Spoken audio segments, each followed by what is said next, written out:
Hey everyone, welcome back to my channel. In today's video, I'm so excited to test out Htvront new Autopress 2 machine. If you've been here for a while, you might remember that I reviewed the original Autopress. So when I heard that they released an upgraded version, I couldn't wait. I practically ran to the company to ask if I could try out their machine. In this video, I'll be unboxing the machine, showing you all its new features and details. I'll be putting it to the test with some fun projects. So let's jump right in. Right inside the box is a pamphlet and a Teflon sheet. I'm going to get this out of the box and remove all the packaging. This is pretty heavy, but at the bottom you can see these little indents that you can put your hands under to help lift it up. There's some stickers to remove. This top one is just saying avoid touching the heat plate when you're pulling that drawer out. I take the packaging off the front. There is a little screen that pops up and it just looks really nice. There's a sticker on the bottom that tells you what each button does, and I might just keep that on there for a while, just kind of like a cheat sheet until I'm used to the buttons.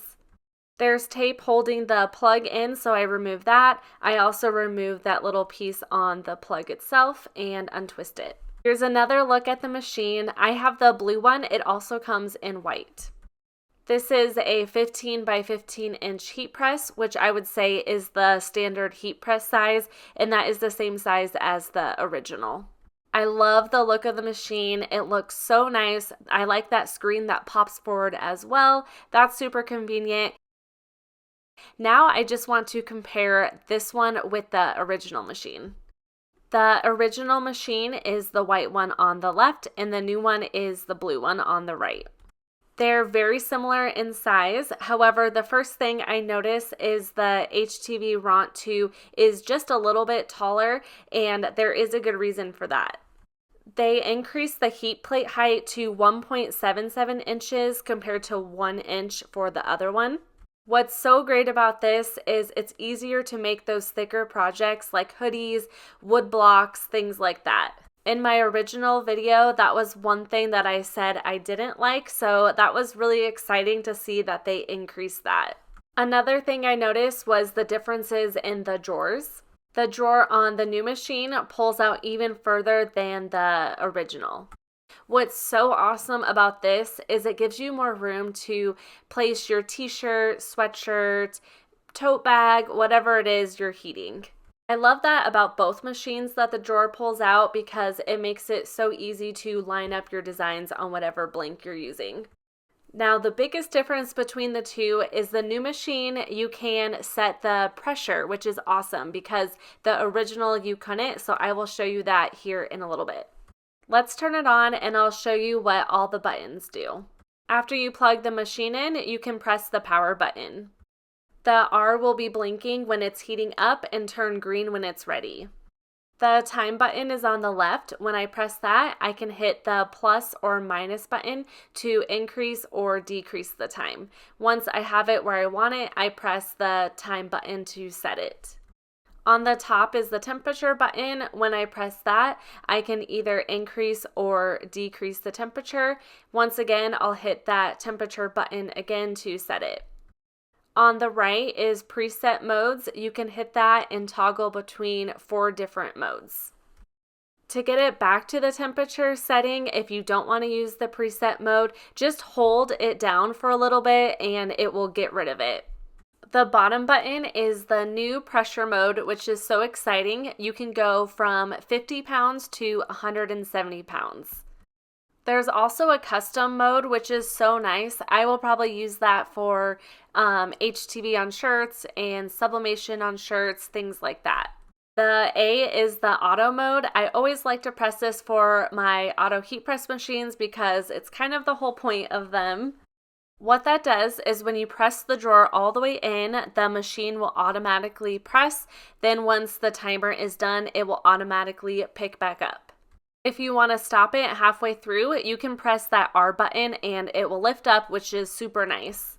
If you don't have the A selected, you can see that it won't automatically go down. You'll have to press the R button for it to do that, and it's nice to have that option if you want it. Let's do our first project. I'm starting with Puff HTV. I'm setting it to 280 degrees for 10 seconds. This project needs a lot of pressure, so I was excited to try it first and show you how it works. I look for the carrier sheet here. You can kind of see it, it's clear, and I place that face down on my mat. This was rolled so tightly that I had to cut off part of it. I usually like to just throw the whole roll on my mat.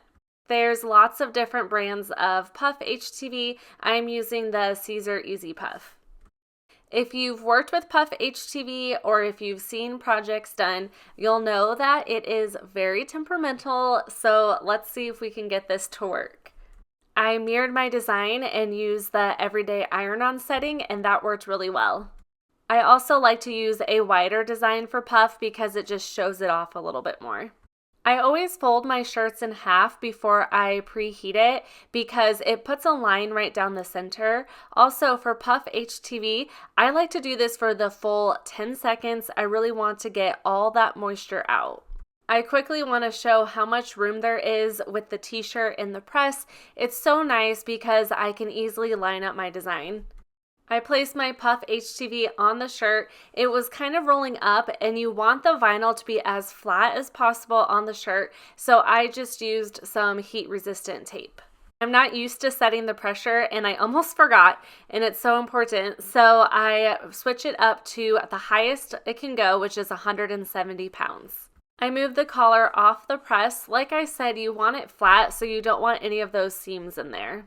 Then I place my Teflon sheet down. I push the drawer all the way in.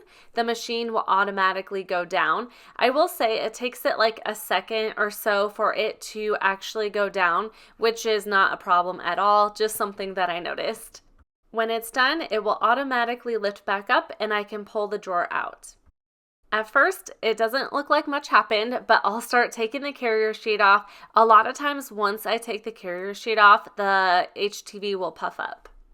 I assume this was kind of a matte HTV, but it actually feels pretty glossy. Also, I noticed right away it's nice and smooth. Puff HTV can get that kind of brainy look to it, and that is not my favorite. Here's how it turned out. Like I said, I'm happy it doesn't have that brainy look, which is always a win. As you can see, the HTV did puff up, though it's kind of hard to capture it fully on camera.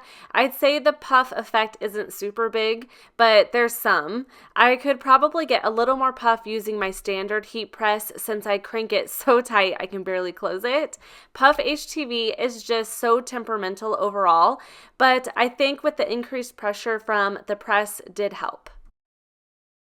Moving on to just regular HTV on a shirt, I'm going to set this to 305 degrees for 10 seconds. I Googled to figure out what pressure to use for just a regular shirt in vinyl, and it said medium pressure, so I set it to 110 pounds. I preheat my shirt first, then I line up my HTV on the shirt. I place the Teflon sheet on top, then I push the drawer in, and the press will press the shirt for 10 seconds. My test for HTV to see if it pressed well is if you can see the fibers of the shirt through the vinyl. It's hard to see here, but I couldn't quite see it, so I decided to press it one more time. It'll take some playing around with it to see what pressure you want to use, but honestly, I feel like I could have cranked that back up to 170 for the shirt. I don't think the camera is really picking it up, but now I can see part of the pattern of the shirt through the vinyl, so I know it worked. Next, I'm going to test out sublimation on a shirt. I set it to 400 degrees for 60 seconds. I decided to keep the pressure at 110 pounds. Too little pressure can cause less vibrant colors, but on the other side, too high of pressure can lead to uneven spots and damage, so I decided to go with kind of medium pressure. Here, I'm printing off a sublimation image. I lint roll my shirt. You want to make sure to do that with sublimation. Then I preheat it for about 10 seconds. I add white cardstock in my shirt, then I place my sublimation image face down on the shirt. I place heat-resistant tape along the entire edge just to make sure it'll stay nice and flat. I put butcher paper on top. You'll want to use that instead of Teflon sheets, and I let the heat press it for the full minute. I removed the paper. It looks like it sublimated really well. I always have lines from the paper around the image, so I always like to press it again for about 10 seconds to help remove those. Here's a look at the t-shirt. It sublimated great and the colors look nice and vibrant. For my last project, I'm going to sublimate a photo slate. This needs heavy pressure, so I feel like it would be good to test that out. I set my temperature to 374 degrees and the time is 480 seconds. I also make sure the pressure is all the way up and it is at 170 pounds.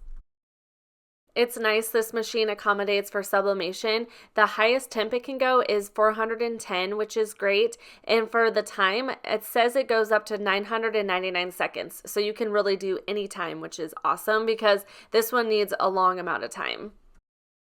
I'm printing out a wedding engagement picture from my husband and I. This was like 12 years ago, so it was a while ago. I love how it looks like the shape of a heart, and we did not even plan it that way.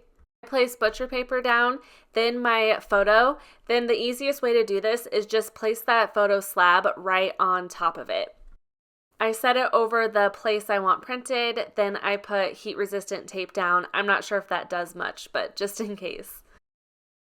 I push the drawer in and the machine will press it for the 480 seconds. This is so hot at first, so I use heat-resistant gloves, or you might want to let it just sit for a little bit.